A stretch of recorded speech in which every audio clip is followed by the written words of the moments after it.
आज आमच्याकडे पडतोय पाऊस आणि सुप्रीम कोर्टातून म्हणजेच डॅडींची फरमाईश आहे की कांदे भाजीची. तर मम्मींनी केली कांदे भाजीची तयारी आणि हे काय मम्मींनी मस्त गरमागरम कांदे भाजी काढले, पण सोबत मस्त तळलेल्या मिरच्या आणि भाजलेल्या शेंगा. खायला काय मज्जा येते. आणि इकडे चालली कारली फ्रायची रेसिपी. तर चला बघूया रेसिपी. कारले गोल कापून घेतले आणि बिया काढल्या. त्यात थोडं मीठ टाकून मिक्स केलं. मिठाने कडूपणा निघून जातो म्हणून. आणि कडू जास्त लागत नाही त्याची चव. आणि सगळे मिक्स करून घेतले. इकडे केली तयारी. कांदा घेतला बारीकसा कापून, तुम्ही बघू शकता अशा प्रकारे.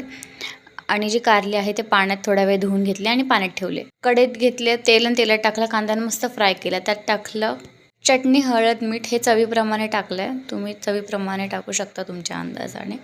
थोडंसं परतून घेतला मसाला. त्यात टाकले जे आपले कारले होते ते कारले धुवून टाकले आणि ते देखील मस्त मिक्स करून घेतलेत.